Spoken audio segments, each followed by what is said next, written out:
Today I'm going to be showing you everything that has been added in Minecraft's latest update, and even some features that we will be seeing later on when the full Minecraft 1.22 update actually drops. So first off, if you missed Minecraft Live, ghasts have been turned into blocks and it's kind of like marshmallows. You can't eat them, but you can add water to them in the overworld, and now we have a smiling ghast, and soon this smiling ghast turns into a ghastling, which is alive and flies around, and when you feed the ghastling a billion snowballs, it turns into a happy ghast, kind of the same concept as human evolution. Next, you can craft a harness using this recipe, and if you right-click a happy ghast with this harness, it turns the ghast into a blimp, which means you can now ride a ghast. After seeing this, I could not believe it's real. Why does the ghast need these pilot goggles? This design is insane. Anyways, you can have 4 people on a ghast at a time, and you can use the ghast to basically get creative mode building and survival, which is way better than the previous method for this. 1.22 is also going to feature a player locator bar in multiplayer, and for some reason this bar currently just flat out replaces the XP bar. But yeah, it's basically a compass on your hotbar that can be used to locate other players in your world without their consent.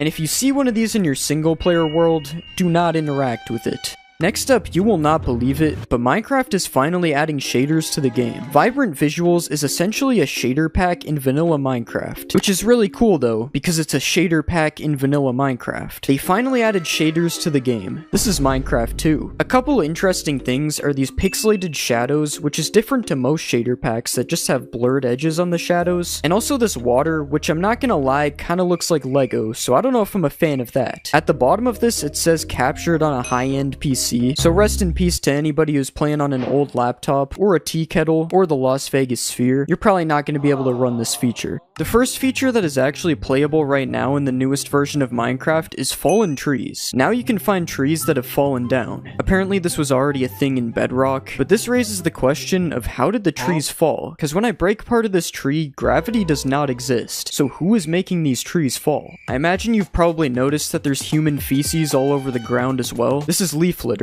Not only are the trees falling, we got falling leaves now too. These leaves immediately change color upon touching the ground. Unless you're in a pale garden, then the leaves are lore accurate. If you're really out of it like me and you missed this update, the pale garden is like the roofed forest, but it's pale. And there's a dude that spawns in it at night. This is the bro. I don't know what he does. Why am I Steve? Who made me Steve? Anyways, what's changed with him in this update is that now if you put a name tag on him, he will survive throughout the day. So you can keep him now, as a pet. As you can see, there's no such thing as pig racism. The pigs got different variants now. Mojang must have finally listened to me and added these to the game. We got cold pigs, and we got warm pigs. The cold pig is rocking a pig fur coat, as you can see. Pretty tough. Then we got the warm pig with a stripe on his back. Butt naked. Quick intermission. I'm not a conspiracy theorist, but I swear the lighting looks different. Does anyone else think it looks different? Like, this is different, right? We got cow variants being added as well. It's pretty much the same concept as the pigs. The warm cow is like one of those bulls because it's got horns. Nah. And this is the cold cow, same kind of thing, but with a fur coat again. And finally, you know Mojang had to add chicken variants too. I'm not gonna lie, the cold chicken be looking crazy. This dude got more hair than me. And instead of regular eggs, cold chickens now lay blue eggs, which I don't think they do anything different. It's just a way to get cold chickens in different biomes, I guess. And just like the other mobs, there's a warm chicken as well. It's yellow. Actually, it's kind of golden. No, it doesn't drop gold when you kill it. But you can get a brown egg from the golden chicken, and it's a similar concept to the blue egg. It's just used to spawn warm chickens instead. Now Mojang is so close to adding ducks. Just add ducks, please.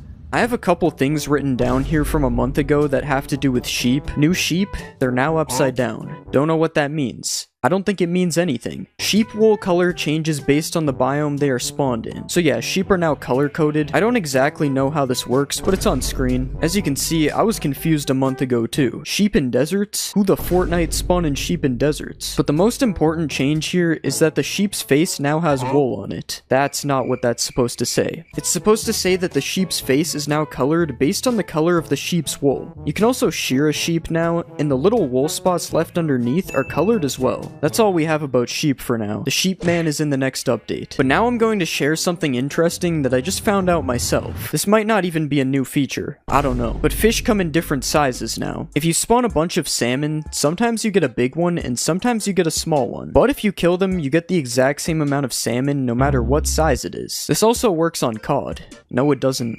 This also works on squids. There's baby squids now, which is awesome because I mean, it's pretty cool. Not much to say about that. Did that squid just turn into a baby when I punched it? I don't even know, man. There isn't really much to say about a lot of these updates, like the lodestone now being made with an iron ingot instead of netherite. And it can be found in ruined portals. It was already found in bridge bastions though, so like who was even crafting it anyways? And I just said something about one of the updates, so I guess I was wrong. Beacon beams are wider now when you are far away. You can find bundles in villages. I didn't even know the bundle got added to the game. It was like a mythical feature that I thought would never be obtainable in survival. And camels can now spawn naturally in the desert. All those things are random and have nothing to do with each other. But other than camels, the desert actually has gotten quite a few updates. To start off, we can get flowers from a cactus now. It's called the cactus flower, and it can be used to make pink dye, or it can just be used as a decoration, like the new dry grass that is found all over the desert as well. Similar to leaf litter, I think this is just an ambient block. I don't think anything can be done with it. It's kind of like the dead bush, except this one doesn't drop sticks. It does come in different sizes though. I also have written down that there are scary sounds in the desert now. I think it's just this sound,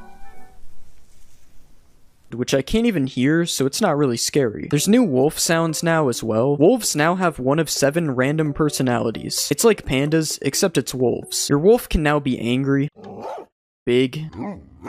That's big AF. Your wolf can be cute. Your wolf can be grumpy. Your wolf can be puglin. And finally, your wolf can be sad.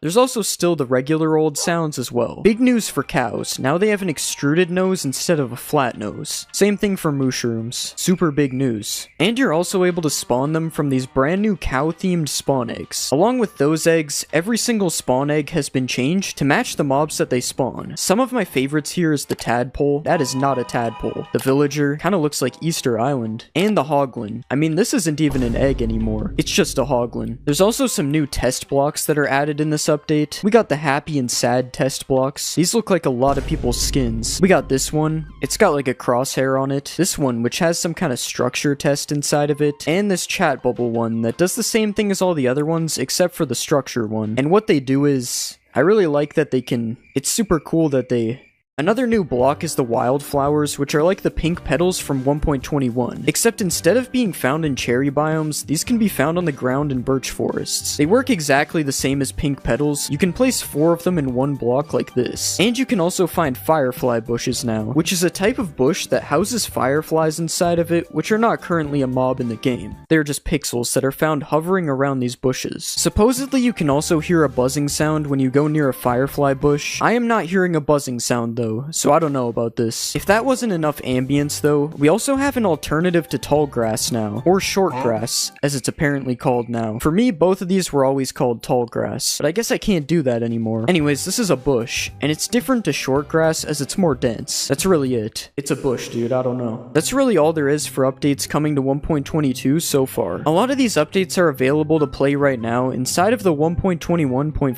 update. And honestly, even though there's nothing super big yet, like a new structure or a completely new mob, I still think this is looking like it's going to be a good update. In 2025, Minecraft is back. All they need now is ducks, and this is the game of the summer.